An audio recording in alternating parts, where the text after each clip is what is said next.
je parle du mercredi parce que c'est un jour important, dans la presse. Jour des enfants. Bonjour Thierry, bonjour à tous. Je crois que vous aimez l'équitation, non? Bien sûr.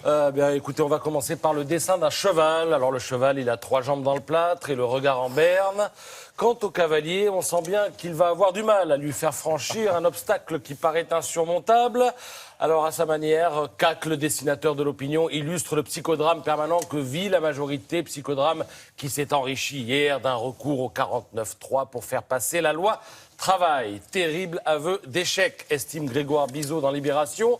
Échec d'un exécutif qui n'a pas su ou qui n'a pas pu convaincre sa majorité parlementaire. Je dirais même plus, sa majorité, il se l'est carrément mise à dos, en tout cas certains de ses membres, ce qui nous conduit tout naturellement au dépôt d'une motion de censure qui, une fois n'est pas coutume, met d'accord le Figaro et l'Humanité. Les frondeurs oseront-ils voter cette censure, interroge le Figaro. Ils se doivent de le faire, répond l'Humanité à la une et de manière plutôt explicite. Vous avez vu Marianne avec le bâillon. Alors, en attendant de voir où nous conduisent ces péripéties franco-françaises, je vous propose d'aller voir ailleurs comment ça se passe. Regardez bien cette photo que publie Le Monde. Ces boîtes aux lettres, ces centaines de boîtes aux lettres, ces milliers de boîtes aux lettres, pourrais-je dire, si la photo était cadrée plus large, ne sont rien moins que les boîtes aux lettres de sociétés écrans basées aux îles Caïmans.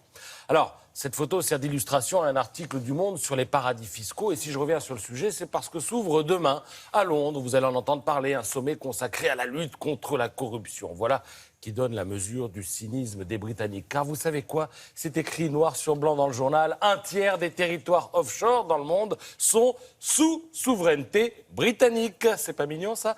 Les îles Caïmans, les îles Vierges, les Bermudes. Au total, 14 territoires d'outre-mer auxquels s'ajoutent 3 dépendances de la couronne, à savoir Jersey, Guernesey et l'île de Man, sont des paradis fiscaux. Alors si vous avez l'impression que les Britanniques se paient la tête du monde, rassurez-vous, ce n'est pas qu'une impression.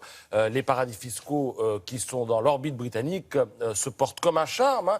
Ils représentent la moitié des entités au monde et si on s'avise de fouiller les comptes, eh bien on s'aperçoit que le tiers des actifs bancaires y sont enregistrés. Leur poids dans l'évasion fiscale a été illustré tout récemment par l'affaire des Panama Papers, où chacun a pu constater que la moitié des entreprises exposées dans ce scandale étaient enregistrées aux îles Vierges britanniques. Alors bien sûr, il est possible qu'au cours de ce sommet qui s'ouvre demain, donc, que David Cameron, le Premier ministre britannique, se voit reprocher évidemment ce double langage. Là encore, pas de panique, sa réponse est toute prête. Il a déjà fait savoir qu'il ne peut pas imposer, je le cite, imposer ses désirs à des territoires indépendants. Ce qui fait s'étouffer pas mal d'observateurs. En effet, tous ces petits confettis de territoires ont un chef d'État. Et ce chef d'État, c'est qui? C'est la reine d'Angleterre. Alors par ailleurs, leurs règles constitutionnelles sont enregistrées auprès du Parlement britannique. J'ajoute pour finir que quand les Britanniques veulent tordre le bras à un paradis fiscal qui est dans leur giron, eh bien, ils y parviennent. Le Monde cite d'ailleurs 2 exemples. Londres a déjà forcé certaines îles des Caraïbes à abolir la peine de mort. Ça, c'était en 91. Et puis, en 2000, Londres a obligé d'autres pays indépendants, je mets les guillemets, à décriminaliser l'homosexualité. C'était notre rubrique, voilà. Vous nous prenez pour des jambons. J'en aurais fini avec Cannes, ouverture du festival aujourd'hui.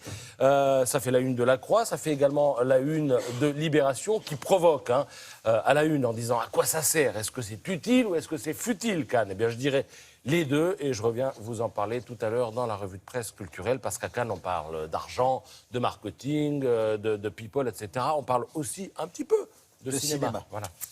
Merci beaucoup. Merci.